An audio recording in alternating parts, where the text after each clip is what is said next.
Everyone, আজ আমি নিয়ে এসেছি ক্লাস থ্রি এর lesson 6 the world under water, অর্থাৎ বিশ্ব যেটা জলের নিচে, অর্থাৎ জলের নিচের একটা বিশ্ব সম্পর্কে আমাদের আজকে একটা পাঠ্য আছে, সেটা আমাদের পড়তে হবে এবং এটা খুবই মজার গল্প। আশা করছি তোমরা আনন্দ পাবে পড়ে। ইউনিট 1-এ লেখা আছে দ্য থ্রি ফিশেস, অর্থাৎ তিনটি মাছের একটা গল্প আছে ইউনিট 1-এ। ইউনিট 1টা দেখো। ওয়ান্স আপন আ টাইম, একদা এক সময়, three fishes lived in a lake, অর্থাৎ একটা ঝিলে বা জলাশয়ে তিনটে মাছ একসঙ্গে বসবাস করত। They were very close friends, তারা ভীষণ কাছের বন্ধু ছিল। অল থ্রি অফ দেম, মানে তারা তিনজনই, were very different from one another, তারা তিনজনই কী ছিল, একদমই আলাদা ছিল একে অপরের থেকে। The first one believed in fate, প্রথমজন কী করতো, বিশ্বাস করতো। বিলিভড মানে হচ্ছে বিশ্বাস করতো, ইন ফেট মানে হচ্ছে ভাগ্যে। আর দেখা গেল কি প্রথম মাছটা ভাগ্যে বিশ্বাস করতো। হি থট, সে ভাবতো, what had to happen would happen, অর্থাৎ যেটা হওয়ার সেটা হবে। ভাগ্যে যারা বিশ্বাস করে তারা এমনই ভাবে যে যেটা ঘটা সেটা ঘটবে। The second one was intelligent, অর্থাৎ দ্বিতীয়জন ছিল একটু বুদ্ধিমান। হি থট, সে ভাবতো, he knew how to solve a problem with his intelligence, অর্থাৎ সে ভাবতো, সে জানতো যে কিভাবে কোনো সমস্যায় পড়লে সেখান থেকে তার বুদ্ধিমত্তার সাহায্যে সে বেরিয়ে আসবে। ঠিক আছে। দ্য থার্ড ওয়ান, অর্থাৎ তৃতীয় যে মাছটা ছিল, ওয়াজ দ্য ওয়াইজ ওয়ান। ওয়াইজ মানে হচ্ছে জ্ঞানী, অর্থাৎ তৃতীয়জন ছিল সব থেকে বেশি জ্ঞানী। হি থট, সে ভাবতো, long before taking any action, সে কোনো একটা কাজ করার আগে অনেকটা ভাবতো। ওয়ান ডে, একদিন, the wise fish was playing in water, সেই যে জ্ঞানী মাছটা ছিল সেই মাছটা সেই জলের ভেতরে খেলা করছিল। He overheard one fisherman talking to another, তার মাথার ওপরে, ওভারহেড মানে মাথার ওপরে, ঠিক আছে। ওয়ান ফিশারম্যান অর্থাৎ একজন জেলে, টকিং টু অ্যানাদার অন্য একজন জেলের সঙ্গে কথা বলছিল। তারপর দেখো কি কথা বলছিল। লুক অ্যাট দ্যাট ওয়ান, দেখো এই একটার দিকে দেখো। হোয়াট আ বিগ ফিশ, অর্থাৎ কি বড় মাছ। This lake is full of big fishes, অর্থাৎ এই যে ঝিলটা দেখতে পাচ্ছ বা জলাশয়টা দেখতে পাচ্ছ, এটা বড় বড় মাছে ভর্তি। লেট আস কাম টুমরো, চলো আমরা কাল আসবো। অ্যান্ড ক্যাচ দেম, এবং তাদেরকে ধরে নেব। চলো তারপর দেখা যাক কি হয়। The wise one hurriedly swam to his friends to tell the news, অর্থাৎ সেই যে বুদ্ধিমান বা জ্ঞানী, সব থেকে বেশি জ্ঞানী যে মাছটা ছিল, সে কী করলো, সেই কথাগুলো শুনে হারিডলি অর্থাৎ খুবই তাড়াতাড়ি, সোয়াম মানে হচ্ছে কী করলো, সাঁতার কেটে, টু হিজ ফ্রেন্ডস তার বন্ধুদের কাছে গেল, টু টেল দ্য নিউজ, কি বলতে, সেই খবরটা দিতে, যেটা সেই যে দুটো জেলে তাদের সামনে গল্প করে বলেছিল, সেই গল্পটা বলতে বা সেই কথাগুলো বলতে। Let's leave this lake before those fisherman come back, অর্থাৎ চলো আমরা এখান থেকে, এই ঝিল থেকে বা এই জলাশয় থেকে চলে যাই অন্য একটা কোথাও, যতক্ষণ পর্যন্ত সেই জেলেরা এখানে আসে। একটা ক্যানেল, আই নো আমি চিনি, ক্যান টেক আস আমাদেরকে নিয়ে যেতে পারবে, টু অ্যানাদার লেক অন্য একটা জলাশয়ে। দ্য ওয়াইজ ফিশ সেইড, সেই জ্ঞানী মাছটা সে কথা বলেছিল যে চলো আমরা এখান থেকে চলে যাই বা এই জলাশয় ছেড়ে চলে যাই, আমি একটা ক্যানেল চিনি যেখানে সেই ক্যানেলের দ্বারা আমরা অন্য একটা জলাশয়ে যেতে পারবো। The intelligent fish said, I know what to do if the fisherman come and catch me, সেই যে জ্ঞানী মাছ, বুদ্ধিমান মাছটা ছিল দ্বিতীয় মাছটা, সে বলল যে আমি জানি যে যদি সেই জেলেরা আসে এবং আমাদেরকে ধরে ফেলে তখন আমাকে কী কী করতে হবে সেটা আমি জানি। The fish who believed in fate, যে মাছটি ভাগ্যে বিশ্বাস করতো, সে তখন বলেছিল, whatever is to happen will happen, অর্থাৎ যেটা ঘটার সেটা ঘটবে।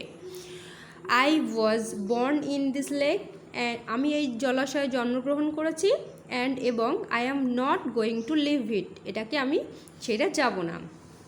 The wise fish did not want to risk his life, অর্থাৎ যে জ্ঞানী মাছটা ছিল সে কোনো রকমের রিস্ক নিতে চায়নি তার জীবনের ওপরে।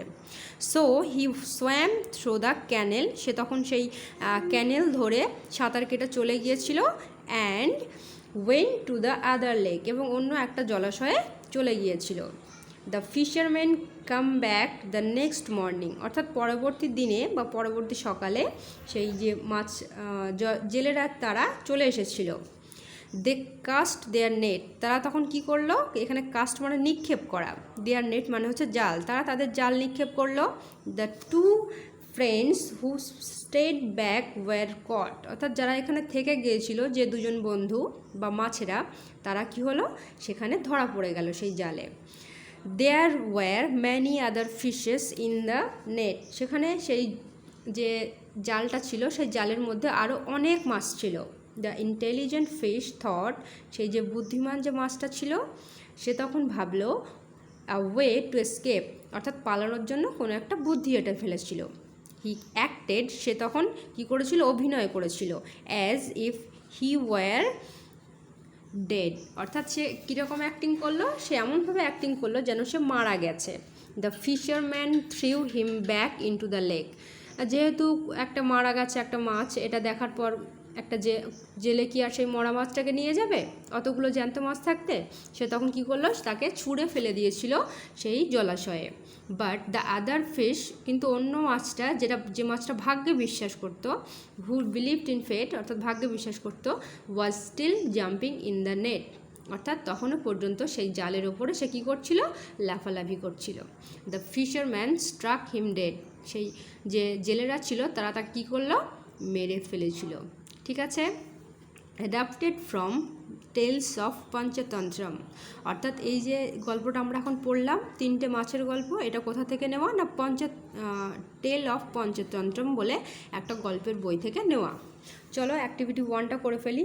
If the fish that overheard of fisherman talking was, অর্থাৎ যে মাছটার মাথার ওপরে সে জেলেরা কথা বলছিল, সে কোন মাছটা ছিল, দ্য ওয়াইজ ফিশ, অর্থাৎ সবথেকে জ্ঞানী মাছটা ছিল। The fish that wanted to leave the lake was the wise fish. The fish that the fisherman threw back into the lake was, অর্থাৎ জেলেরা একটা মাছকে জলে ছুঁড়ে ফেলে দিয়েছিল, সেটা কোন মাছ ছিল, দ্য ইন্টেলিজেন্ট ফিশ। ওকে, এবার চলো তার পরের পেজে চলে যাই। পরের পেজে কী বলছে একটুখানি দেখি। বলছে অ্যাক্টিভিটি 2তে let's answer the following questions, অর্থাৎ what did the first fish believe in, অর্থাৎ প্রথম মাছটা কিসে বিশ্বাস করতো, এখানে প্রশ্ন ধরেই উত্তর লিখব। The first fish believe in the fate. What did the wise fish over here, অর্থাৎ প্রথম এই যে সেই জ্ঞানী মাছটা কী শুনেছিল। এবং চলো টেক্সটে চলে যায় একটুখানি, টেক্সট থেকে উত্তরটা করে নিলে খুব সহজ হয়ে যাবে। এখানে টেক্সটে লেখা আছে he overheard one fisherman talking to another, এখান থেকেই লিখবে প্রশ্নের উত্তরটা। তোমাদের কিন্তু এই টেক্সটটা কিন্তু অলরেডি দেওয়া থাকবে সিনে, সেখান থেকে লিখতে হবে। লুক, এখান থেকে হি থেকে লেখা শুরু করে এই দেম পর্যন্ত লিখবে, তাহলে তোমাদের দ্বিতীয় প্রশ্নের উত্তরটা হয়ে যাবে সঠিক। ঠিক আছে, এবার চলো তৃতীয় প্রশ্নটা দেখে নিই। How did the intelligent fish save himself, অর্থাৎ সেই যে বুদ্ধিমান মাছটা ছিল সে কীভাবে নিজেকে বাঁচিয়েছিল। এখানে লিখবে the intelligent fish save himself বলে তারপরে লিখবে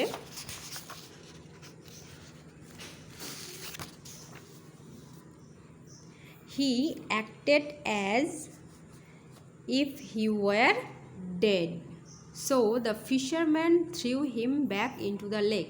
ওকে, এটা লিখলে কিন্তু তোমাদের উত্তর হয়ে যাবে। আরেকবার বলে দিই, এখানে লিখবে the intelligent fish acted as if he were dead and so that the fisherman threw him back into the lake.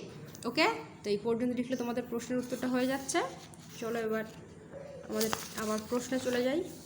বলছে লেটস লার্ন, অর্থাৎ চলো পড়ি। সাম ওয়ার্ডস ইন দ্য স্টোরি, অর্থাৎ কিছু কিছু ওয়ার্ড আছে আমাদের গল্পে, আমরা যে গল্পটা পড়লাম ইন রেড কালার, অর্থাৎ কিছু কিছু ওয়ার্ড আছে রেড কালার দেওয়া। They all end in D or ED, অর্থাৎ ডি দিয়ে শেষ হচ্ছে কিছু এবং কিছু ইডি দিয়ে, যেমন বিলিভড, ওভারহেড, অ্যাক্টেড, এইগুলো ধরে তোমাদের বলেছে এখানে কিছু এক্সাম্পল দিয়েছে। These words show that the event happened some time ago. For example, এই যে বিলিভ মানে বিশ্বাস করা, এটা হচ্ছে এখন ঘটেছে, যখন সেটা আগে ঘটে থাকবে সেটা হচ্ছে ইডি যুক্ত থাকবে, অর্থাৎ বিলিভড।